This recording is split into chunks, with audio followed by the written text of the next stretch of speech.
la première chose que je vous recommande de faire, c'est d'aller... Donc moi, j'ai déjà passé mon chou-fleur sous l'eau. Si vous ne l'avez pas fait, allez-y. Et donc, vous coupez vos côtes. Vous allez les mettre côte à côte, sans jeu de mots. Et on va les couper en morceaux assez fins pour que ça cuise assez vite. Donc, j'ai déjà dû le dire au précédent atelier. C'est important de couper petit pour que ça cuise vite. Donc, souvent, le chou-fleur, les côtes, elles sont un petit peu abîmées.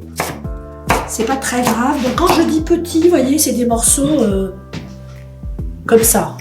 Je sais pas si vous les voyez avec la lumière. Hein. C'est gros. Attends. On voit bien là? Non, faut que je tourne dans ce sens-là. Ça va là comme ça? Vous voyez à peu près en épaisseur. Voilà, ça fait gros comme un cerneau de noix. Voilà. Et donc vous détaillez vos côtes de chou-fleur. Donc, vous voyez comment je fais, moi, pour aller relativement vite. Quand on a un grand couteau, vous posez la pointe du couteau sur la planche. Et en fait, la pointe du couteau, elle ne bouge pas, elle reste sur la planche. C'est juste le bas qui bouge. Et en faisant ça, on arrive à couper relativement vite. Parce que si on coupe les côtes une par une, ça prend longtemps. Voilà, donc on coupe un petit morceau.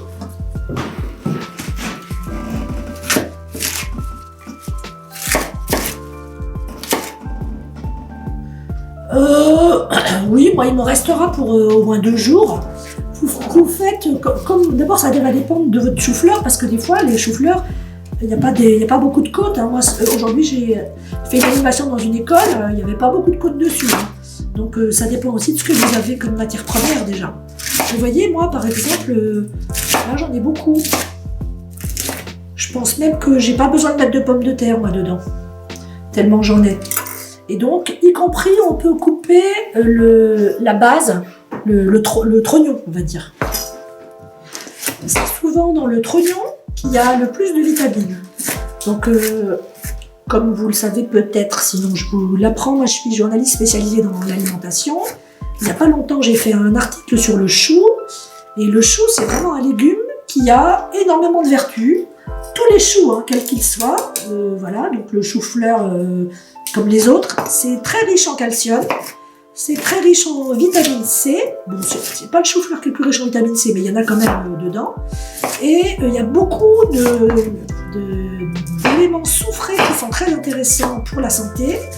Et notamment, il y a des vertus anti-cancer qui sont reconnues dans les choux.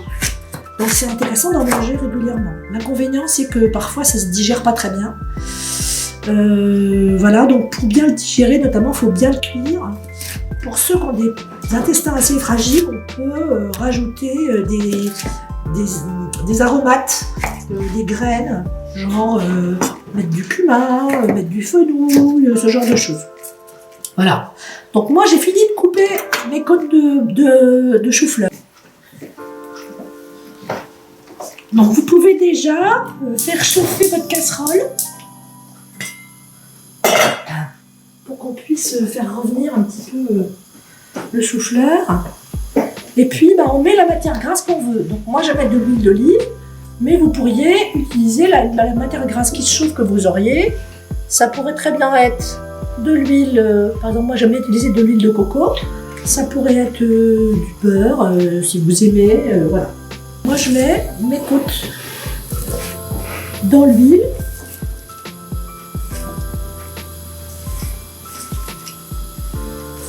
Et puis pendant que je vais les faire revenir, je vais faire chauffer de l'eau avec ma bouilloire parce que ça va faire gagner un petit peu de temps. Si vous avez une bouilloire près de vous, c'est parfait. Et ça, c'est une astuce que vous pouvez garder systématiquement. Quand vous voulez faire une soupe assez rapide, vous commencez à faire revenir vos légumes. Tiens, là, c'était pas très bien lavé. Vous faites revenir vos légumes. Et puis là, je vais faire chauffer de l'eau.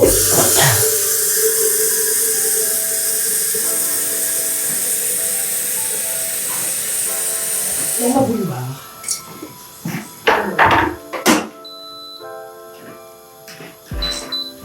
Donc je fais revenir à 100.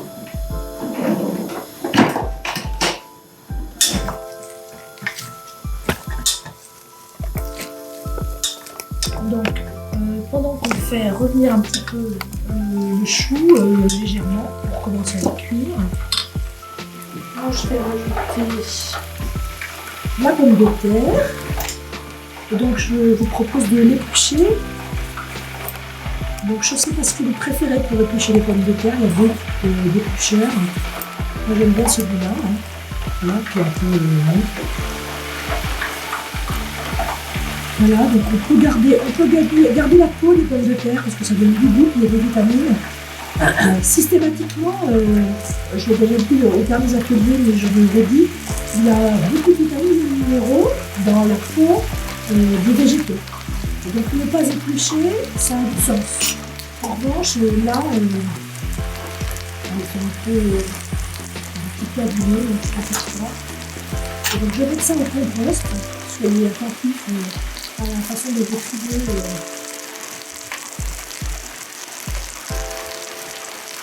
Et puis c'est pareil.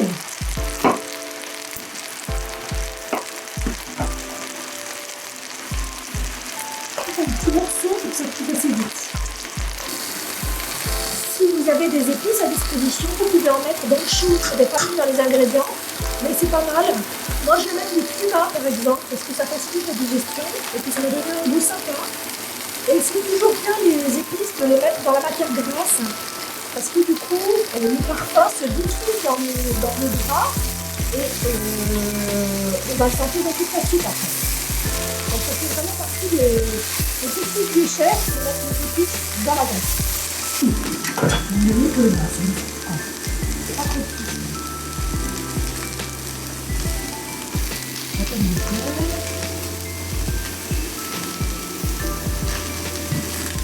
Alors chez vous, je ne sais pas, mais chez moi, je fais le bon junior qui arrive à l'éditeur. Donc c'est parfait.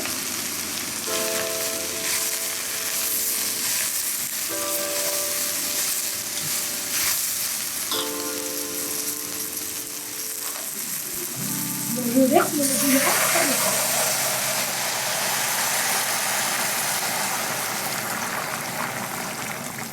Voilà, alors on fait ce qu'on appelle mouiller à hauteur, c'est-à-dire que l'eau, elle arrive juste à la hauteur des légumes. En fait, quand on fait une soupe, il ne faut pas mettre trop d'eau, sinon on n'a plus le goût des légumes. Donc il vaut mieux qu'il n'y ait pas assez d'eau au début, et puis après on en rajoute si on a besoin, plutôt que d'en mettre trop. Donc vous mouillez votre soupe à hauteur, on va mettre un petit peu de sel. Donc moi j'utilise du sel gris.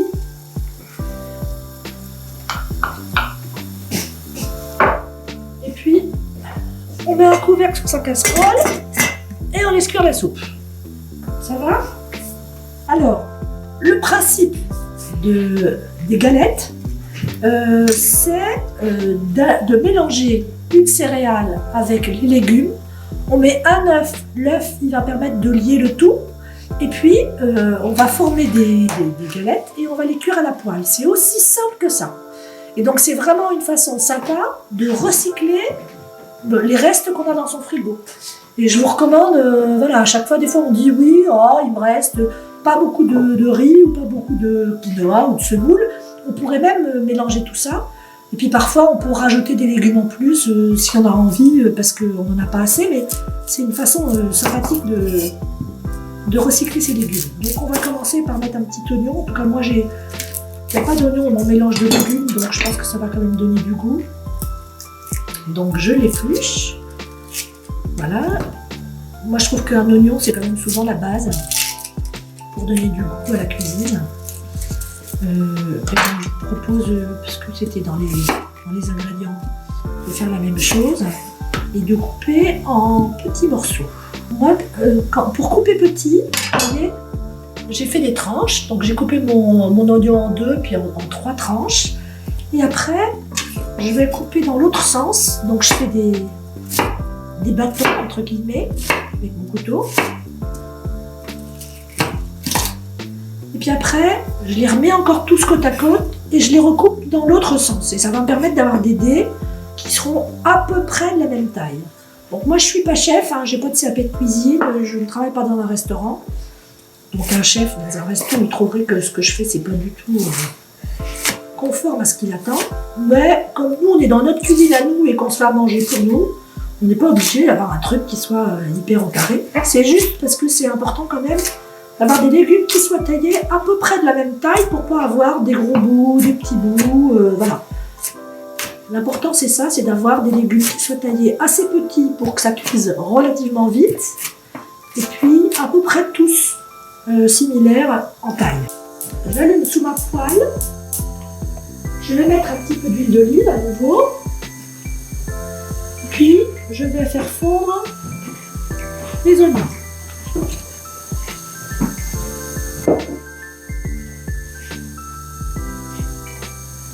J'avais déjà fait ça la dernière fois, me semble-t-il. Je vais mettre un petit peu de sel sur mes oignons, parce que le sel, ça fait sortir l'eau qui se trouve à l'intérieur, et ça va permettre que ça ne... Enfin, ça risque d'empêcher que ça brûle. Sauf si je les oublie, auquel cas, ça brûlera quand même. Voilà, et pendant que les oignons fondent tranquillement, nous, on va s'occuper de notre pâte à galettes. Alors, vous prenez votre saladier. On va mettre dedans, alors ça dépend du nombre de personnes, globalement, ça dépend peut-être des gros mangeurs ou des petits mangeurs. On va dire que ça, alors, le volume qu'un estomac peut contenir, c'est ce qu'on peut mettre dans la coupe de nos deux mains, d'accord? Donc là déjà on va avoir de la soupe en entrée. Et puis après, on va avoir nos galettes, donc il faudrait avoir en quantité pas plus que les deux mains par personne. C'est pour vous donner une idée de la quantité à avoir. Donc moi, je vais en faire plusieurs parce que je ne suis pas toute seule ici.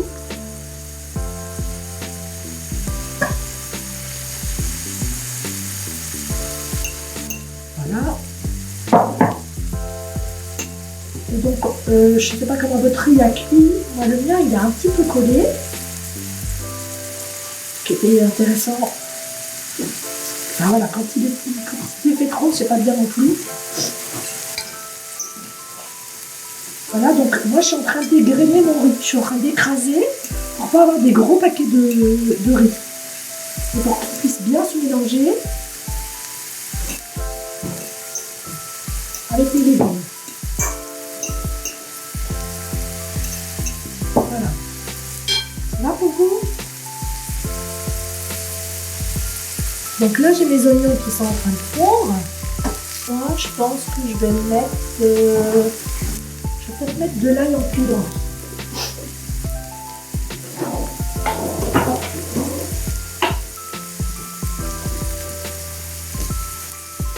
Bon, c'est pas vraiment une épice en fait.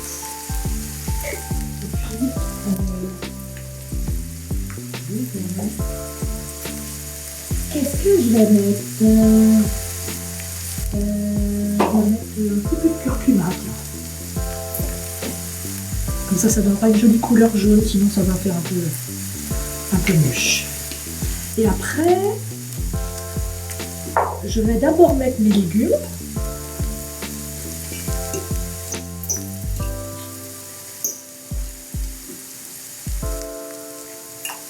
Alors, pour la quantité de légumes, je trouve que c'est bien d'avoir à peu près le même volume que le riz. Voilà, si ça peut vous aider. Donc moi c'est le cas. Donc j'ai mes feuilles de bled qui étaient fondues à la poêle.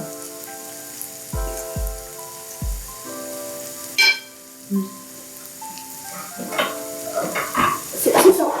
C'est ce qu'on appelle un temps pour temps. Autant de légumes que de riz. Moi, je recoupe un petit peu mes légumes parce que je trouve que, en fait, quand j'ai coupé ce riz pour faire fondre les blettes, je suis allée un peu vite parce que je travaillais donc je voulais que ça aille vite. Et c'est un peu trop long comme manière et après ça va pas être agréable à manger. Voilà, donc je vais vous faire voir ce que ça donne pour moi. Et après, il va y avoir l'oignon qui va venir en plus. Donc, vous voyez, moi, ça donne ça. Donc, on est à peu près sur moitié légumes, moitié riz. Et donc, maintenant, les oignons, ils ont commencé à fondre. Il ne s'agit pas qu'ils soient cuits parce qu'après, on va recuire derrière. Mais pour moi, ils sont assez cuits. Donc, je vais les ajouter dans mon mélange.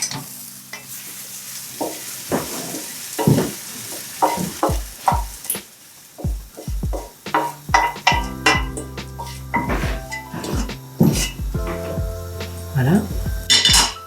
Puis, rebelote, on mélange. Donc, vous voyez, c'est vraiment la cuisine qu'on peut faire avec les enfants.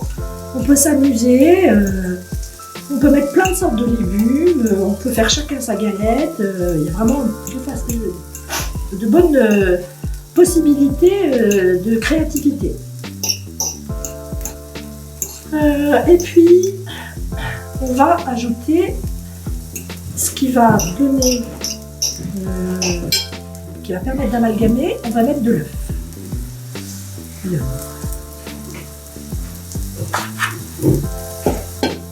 Moi j'ai des gros œufs, je vais voir si un suffit.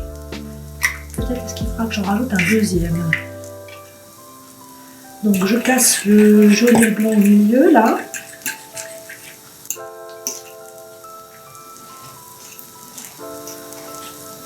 Et puis, vous voyez, j'essaye de bien tourner pour que l'œuf se mélange parfaitement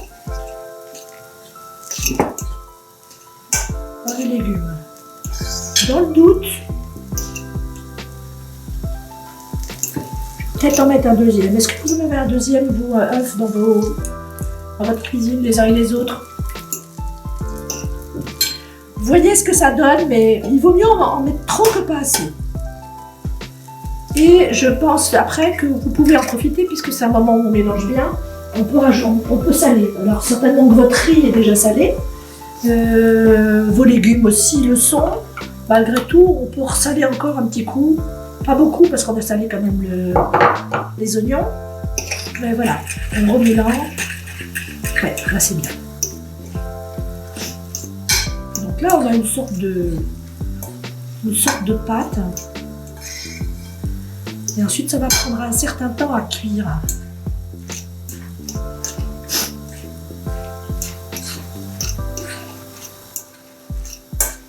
Voilà. Donc moi, en ce qui me concerne, c'est fait. Et je vais rajouter ce que j'adore mettre dans les galettes. C'est pas indispensable, mais je vous l'ai mis dans les ingrédients. Moi, j'aime bien mettre des graines. Donc, moi, j'ai choisi de mettre des graines de tournesol. Est-ce que vous les voyez? Ah, je suis pas sûre. Non, elles font que tomber. Vous les voyez? Ça peut être des graines de courge, si vous préférez. Ça peut être des graines de sésame. Voilà, dans les magasins bio, on en trouve pas mal. Vous pourriez mettre des noix de cajou hachées, peut-être même des cacahuètes, si vous aimez, des noix de macadamia. En tout cas, des graines qui vont donner une croustillance. Ça pourrait être des amandes aussi, des noisettes. On pourrait mettre des raisins secs. Je le fais assez souvent, puisque vous avez des carottes. Carottes, raisins secs, ça marche très bien. Et donc, si vous avez envie, vous pouvez mettre des raisins secs dedans. Et puis, on va contrôler la cuisson de la soupe. Qui cuit pas mal. Et on va passer à la cuisson de nos galettes. On va remettre un petit peu d'huile dans le fond de la poêle, parce qu'il faut quand même que nos galettes n'accrochent pas. Et puis là, on va prendre une cuillère à soupe. Excusez-moi, j'ai oublié de le dire tout à l'heure sur les ustensiles à avoir à portée de main. Et alors, il y a deux façons de faire. Bon, on va le faire à ma façon. Vous voyez, moi je me suis lavé les mains, mine de rien. Si on le fait avec ses mains, ça permet de bien appuyer pour avoir une galette qui se tienne à peu près. Si on le fait à la cuillère, donc la cuillère elle permet de mesurer la quantité, mais c'est important d'essayer d'avoir quelque chose d'assez écrasé et amalgamé pour que la galette elle se tienne. Et puis ensuite,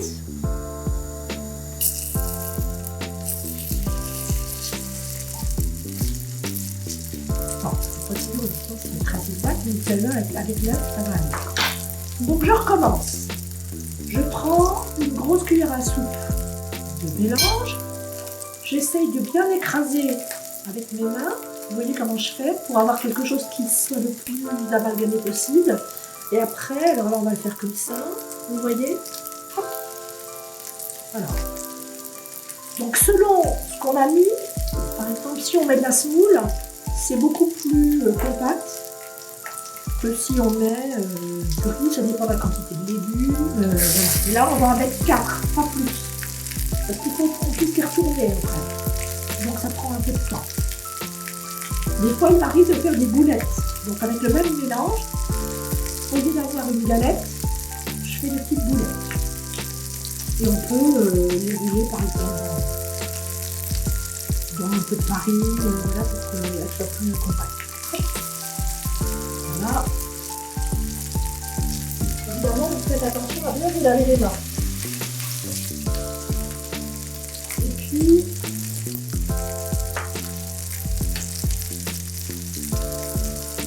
donc tout l'art du truc, c'est d'aller les décoller un petit peu,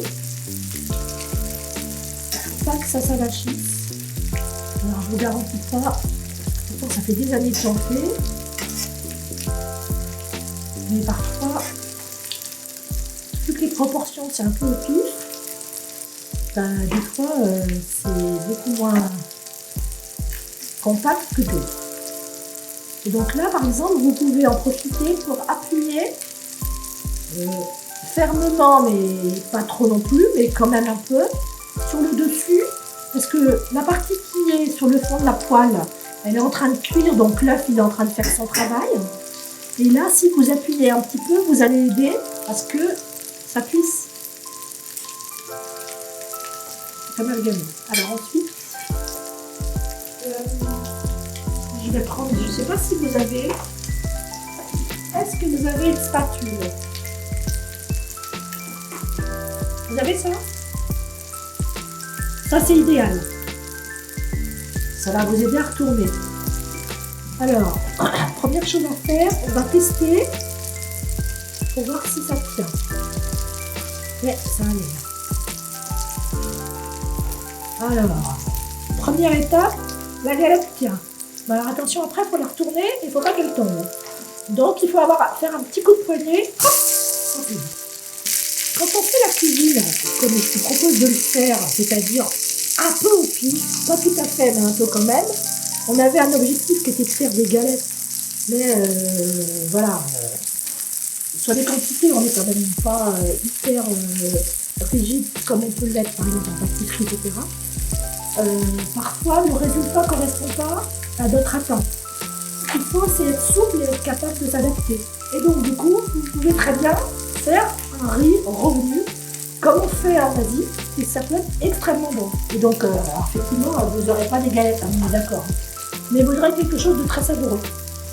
Donc, je vous propose, si vous voyez vraiment que ça se casse la figure, soit vous avez quelque chose de crémeux dans votre frigo. Ça pourrait être peut-être un fromage, un truc comme ça, vous n'auriez pas ça? Un fromage blanc, un fromage de chèvre, quelque chose qui amalgame. Regardez un petit coup à votre soupe pendant qu'on y est, voir si les pommes de terre sont cuites ou pas. Donc il faut piquer avec un couteau dans les paquets. Alors moi, je sais pas les pommes de terre sont cuites. Le chou-fleur, il peut cuire encore un petit peu, sans aucun souci. Et puis moi, personnellement, je pourrais rajouter de l'eau dans le moulin. Alors, elle est cuite? Eh ben c'est bien, donc vous pouvez l'arrêter et puis vous pouvez la mixer. Alors, au moment où on mixe, alors je ne sais pas ce que vous aimez mettre, mais au moment où on mixe, c'est bien de mettre un petit peu de matière grasse. Donc moi, j'avais suggéré de la crème fraîche parce que c'est là où va se faire l'émulsion. Donc l'émulsion, c'est quand vous avez de la matière grasse qui va se mélanger avec le liquide, avec l'eau. Et c'est là où vous allez avoir cette texture onctueuse et vraiment sympa.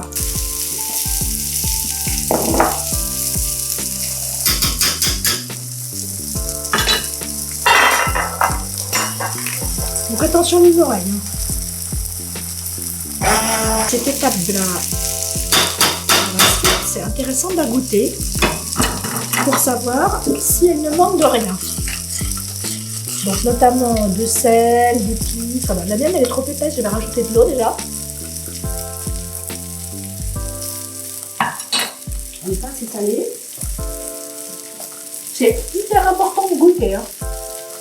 Quand on fait la cuisine, il y a plein de gens que je vois dans l'atelier de cuisine qui ne goûtent jamais. Et après ils se plaignent que ce qu'ils font c'est pas très bon. C'est normal, voilà, c'est important de goûter. Et donc par exemple,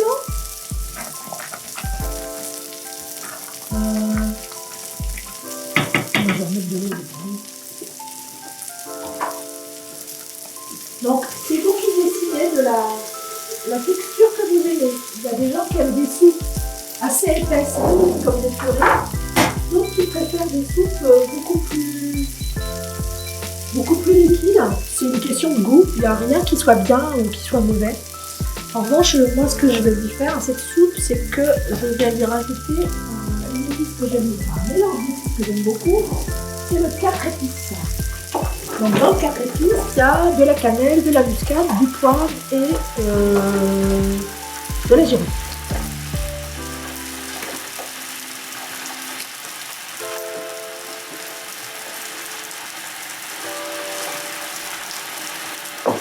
Alors, pendant ce temps-là, on va couler le lait.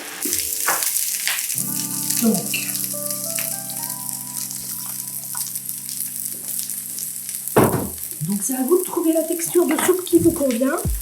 Moi, j'aime pas que ça soit trop liquide, mais j'aime pas que ça soit non plus comme de la purée. Donc je vais remixer jusqu'à ce que ça soit assez lisse.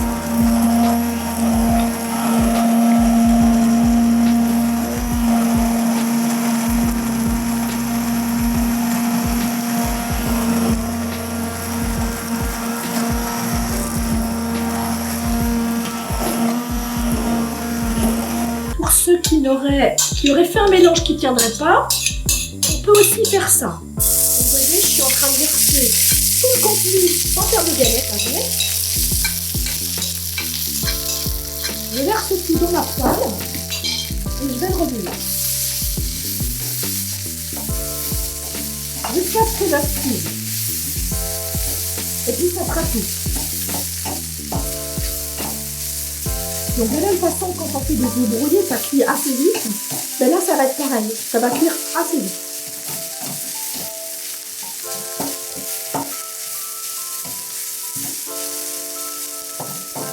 En fait, en cuisine, il y a toujours des solutions. Le problème, c'est quand on a une attente précise. Donc si vous voulez absolument faire une galette et que votre galette elle est ratée et qu'elle s'est écrasée, effectivement, c'est un problème.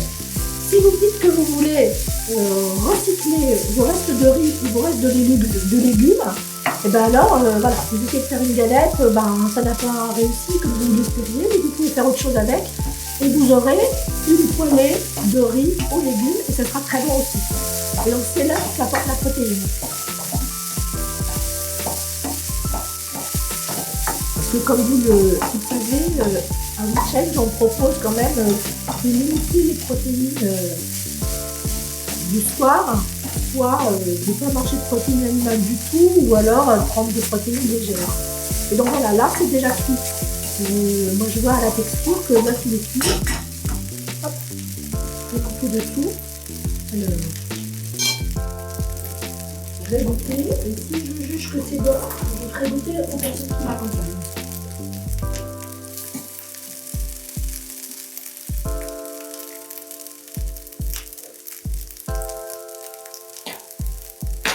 Il manque un petit peu de sel, mais c'est chacun son habitude.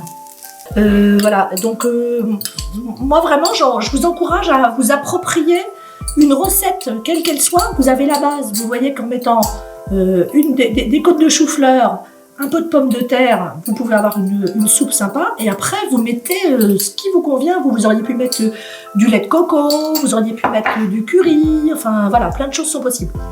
Moi, je vais regarder justement comment elle est, ma soupe. Moi, c'est pareil, la mienne, elle me conviendra mieux quand j'aurai rajouté du 4 épices et que j'aurai mis du fromage dedans. Voilà, mais c'est chacun ses goûts. Bon, eh ben, je vous souhaite un bon appétit et puis j'espère qu'on se retrouvera le mois prochain. Salut!